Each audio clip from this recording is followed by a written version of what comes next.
دوستوں سے گزارش کرتا رہتا ہوں کہ عزت نہ مانگ کے لیا کرو نہ چھین کے لیا کرو. نہ جب تم کہتے ہو نا کہ میری عزت نہیں کی، تم مانگ رہے ہو، اور جب تم احتجاج کرتے ہو نا کہ تم نے پروٹوکول نہیں دیا تو اب تم عزت چھین رہے ہو. یہ نہ مانگی جاتی ہے نہ چھینی جاتی ہے، بلکہ کام اس طرح کے کرو کہ عزت کرنے کو دل کرے، دل کرے، طبیعت چاہے تمہارا اکرام کرنے کو. بخاری میں بھی موجود ہے حضرت انس بن مالک رضی اللہ تعالیٰ عنہ کی روایت، لیکن قاضی اجاز رحمۃ اللہ علیہ نے تو بڑے ہی حسین انداز میں درج فرمائی ہے. فرماتے میں حضور کی بارگاہ عالی مرتبت میں حاضر تھا. صحابہ یوں بیٹھے تھے کہ گویا سروں پہ پرندے بیٹھے. فرماتے ہیں کہ بڑا عجیب رنگ تھا، بڑا عجیب ماحول تھا. ایک شخص ملک شام کا رہنے والا کوئی پیغام لے کر اپنے امیر کا حاضر بارگاہ ہوا، اور جب اس نے صحابہ کی وہ کیفیت دیکھی نا، ادب والی، ذوق والی، اور بات بھی کرنا تو جچا تلا جملہ بولنا، اے پائے نظر ہوش میں آ یہ کوہ نبی ہے، اور آنکھوں سے بھی چلنا یہاں بے ادبی ہے. وہ انداز دیکھا تو وہ شخص بھی کانپنے لگا، وہ کانپنے لگا. محبوب پاک صلی اللہ تعالی علیہ وسلم نے پوچھا کیوں ڈرتے ہو، کیوں کانپتے ہو؟ تو کہنے لگا میں مدینے کی حکومت کے سربراہ کے پاس آیا ہوں. مجھے پتہ ہے کہ اگر بادشاہوں کو اور سربراہ جو قبیلے کے ہوتے ہیں ان کے مزاج کے خلاف کوئی بات ہو جائے تو درے کھانے پڑتے ہیں. مجھے ڈر لگ رہا ہے کہ کوئی ایسی بات نہ کروں کہ آپ ناراض ہو جائیں. وہ تو چونکہ وہ سہتے آ رہے تھے وہ لوگ، تو اس نے تو اپنے رنگ میں بات کر دی. پر جناب انس بن مالک کہتے ہیں کہ میں نے نا حضور کے چہرہ نور پر آنسو بہتے دیکھے. اس نے ایک بات کی تھی نا، حضور رو پڑے اور مقدس آنکھوں میں آنسو چھلکے، اور فرماتے ہیں پھر کچھ لمحوں کے سکوت کے بعد بات کہاں کی تھی پہنچ کہاں گئی. اس نے کیا کہا اور جواب کیا آیا؟ کریم فرمانے لگے نہ بھائی نہ، تو کسی بادشاہ کے پاس نہیں آیا، تو کسی حکومت کے سربراہ کے پاس نہیں آیا، تو اس بیٹے کے پاس آیا ہے جس کی ماں گوشت کے خشک ٹکڑے کھا کے بھی گزارا کر لیا کرتی. میں غریب ماں کا بیٹا ہوں، کھجور کے خشک ٹکڑے کھا کے، گوشت کے خشک ٹکڑے کھا کے میری اماں رات بتا لیتی تھی. یارو صحابہ کے بیچ رہنا، صحابہ کے ساتھ بات کرنا، ان کے چھوٹے چھوٹے معاملات کو دیکھنا، چھوٹے چھوٹے معاملات. حضرت ربیعہ بن کعب رضی اللہ تعالیٰ عنہ وضو کراتے تھے. وضو، یہ حدیث تو آپ نے درجنوں بار سنی ہوگی کہ حضور نے فرمایا کچھ مانگ لے. عرض کیا جنت میں وہ والا مکان چاہیے جس کے پڑوسی آپ ہوں. پھر فرمایا او غیر ذالک، چل کچھ اور بھی مانگ لے. لیکن یہی حضرت ربیعہ بن کعب، توجہ ہے میری بات پر. ہمارے ہاں نا لوگ کہتے ہیں یہ نا میرا نوکر ہے، اس کا والد بھی نوکر تھا یار، اس کا دادا بھی میرے دادا کے ہاں رہتا تھا. تو میں کہتا ہوں یہ ساری باتیں ٹھیک ہیں، لیکن یہ بھی تو بتاؤ نا کہ جو خاندانی نوکروں کے کام ہوتے ہیں اور جو خاندان کے خاص لوگوں پر نظر ہوتی ہے وہ بھی تم نے کی ہے کہ نہیں کی؟ یہ ابھی ہمارے نقیب اعلیٰ حضرت کی ایک نعت پڑھ رہے تھے کہ ماہ مدینہ اپنی تجلی عطا کرے، یہ ڈھلتی چاندنی تو پہر دو پہر کی. اس میں اعلیٰ حضرت کا ایک شعر ہے، کہتے ہیں میں خانہ زاد کہنا ہوں، صورت لکھی ہوئی بندوں کنیزوں میں میرے مادر پدر کی ہے. کہتے ہیں میں خانہ زادہ کہنا ہوں، حضور میں آپ کا خاندانی غلام ہوں، اور ہماری صورتیں ہیں آپ کے سامنے موجود لکھی ہوئی. اور کہنے لگے کہ ان غلاموں میں میری دادیوں نانیوں کے بھی نام لکھے ہوئے ہیں اور میرے دادوں اور نانوں کے بھی نام لکھے ہوئے، خاندانی. حضرت ربیعہ کہتے ہیں میں وضو کراتا تھا خالی. کتنی بیٹیاں ہیں آج جو منتظر ہیں کہ ان کی بھی شادیوں کا بندوبست ہو جائے. آج بہت سارے لوگ اس لیے اس کام میں مداخلت نہیں کرتے کہ بعد میں کوئی مسئلہ اٹھا تو ہمیں جواب دینا پڑے گا.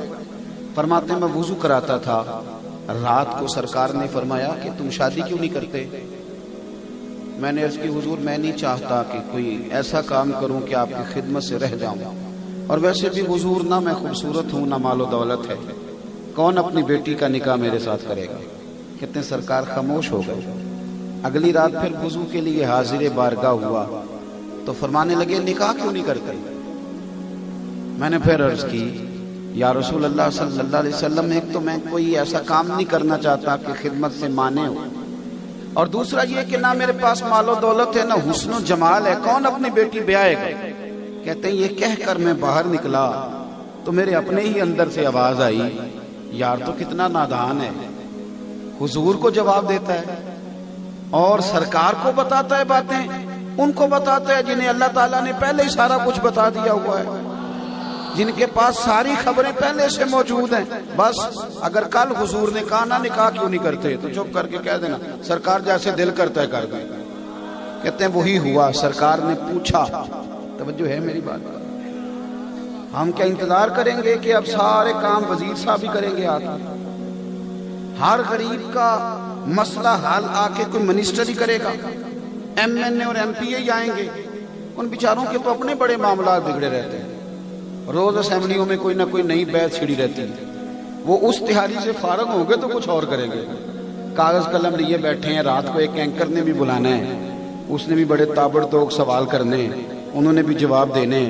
اور ہمارے ہاں تو اب لوگ نا، ہمارے پنجابی میں کہتے ہیں دھیان لگے ہوئے ہیں، فلانا دھیان لگا ہوا ہے، اس طرح بہت سارے لوگ موبائل کے دھیان نہیں لگے ہوتے، تو بعد میں وہ ٹائم دیکھنے کا اوہ گھنٹہ گزر گیا، ہوش ہی نہیں آتا۔ یہ تو دھیان لگے رہتے ہیں، کسی نے کوئی بیان دے دیا پھر اس کے دھیان لگ گئے سارے۔ کہاں ان کو نظر آئے گا کہ غریب بھی ہیں، مجبور بھی ہیں، تنگ دست، یہ کہاں نظر آئے گا؟ تو دھیان لگے ہوئے، کوئی نہ کوئی بیان آ جاتا ہے، پھر اس پر وہ حاشیہ نشینی کرتے رہتے ہیں، کام چلتا رہتا ہے، لگے ہوئے۔ البتہ آج بھی گاؤں میں کچھ کچے مکانوں والے اپنے ہمسائے کے گھر فاقہ نہیں ہونے دیتے، لوگ ایک دوسرے کا خیال کرتے، توجہ کرتے۔ حضرت ربیعہ بن کعب فرماتے ہیں تیسرے دن سرکار نے فرمایا نکاح کیوں نہیں کرتے؟ میں نے عرض کی حضور بندہ نواز جیسے دل چاہے کر دیں، تو فرماتے ہیں حضور نے فرمایا فلاں قبیلے کے فلاں آدمی کے پاس جا کے کہ اپنی بیٹی کا نکاح تیرے ساتھ کر دے۔ کہتے میں رستے پر سوچ رہا تھا وہ کیسے نکاح کر کے دیں گے، پر قربان جاؤں انہوں نے میری طرف نہیں دیکھا، پیغام بھیجنے والے کی طرف دیکھا، انہوں نے نکاح کر کے دے دیا۔ صحیح حدیث میں لفظ موجود ہیں، حضرت فاطمہ بنت قیس رضی اللہ تعالی عنہا بیوہ ہو گئی تھی، ایک پیغام حضرت عبد الرحمن ابن عوف کی طرف سے بھی آیا تھا، وہ بھی عشرہ مبشرہ ہیں، یہ وہ خوبصورت صحابیاں جن کے پیچھے میرے نبی پاک نے نماز بھی ادا فرمائی ہے۔ ایک پیغام حضرت اسامہ بن زید کا بھی تھا، یہ بھی حضور کے لاڈلے ہیں، لیکن حضرت عبد الرحمن ابن عوف امیر ہیں، یہ غریب ہیں۔ سرکار کی رائے جناب اسامہ بن زید کے حق میں تھی۔ حضرت فاطمہ جو صحابیاں ہیں، ان کے والدین نے کہا کہ سرکار نے چونکہ حکم نہیں دیا تو بیٹے ہماری خواہش ہے کہ آپ عبد الرحمن ابن عوف سے نکاح کر لیں۔ جناب فاطمہ بنت قیس فرمانے لگی ابا جی اماں جی، سرکار کی رائے چونکہ حضرت اسامہ بن زید کے حق میں ہے تو آپ اس طرح کریں مجھے میرے نبی کے حوالے کر دیں، آپ اس شخص کی جیب نہ دیکھیں، مال نہ دیکھیں، آپ مجھے اللہ کے رسول کے حوالے کر دیں، اللہ اور اس کا رسول مجھے کبھی ضائع نہیں کرے گا۔ انہوں نے نکاح کر کے دے دیا تو حضرت ربیعہ بن کعب رضی اللہ تعالیٰ عنہ فرمانے لگے پھر میں آیا تو میں سوچ رہا تھا کہ اب میں نے حق مہر کہاں سے دینا ہے اپنی اہلیہ کو، تو حضور نے حضرت بریدہ اسلمی کو بلایا اور بلا کے فرمایا کھجور کی گٹھلی کے برابر سونے کا بندوبست کرو۔ کہتے میں بیٹھا تھا جب حضور بات کر رہے تھے، اور جب انہوں نے کہا حضور میں پیش کر دوں گا تو حضور نے مسکرا کے میری طرف دیکھا، فرمانے لگے ربیعہ نے نا اپنی بیوی کو حق مہر دینا ہے۔ پھر ایک صحابی سے کہا کہ ایک مینڈھے کا بندوبست کرو، میرے ربیعہ نے ولیمہ کرنا ہے۔ فرماتے ہیں یارو میں تو خالو وضو ہی کراتا تھا، وضو کراتے کراتے میرا گھر بھی بس گیا اور مدینے والے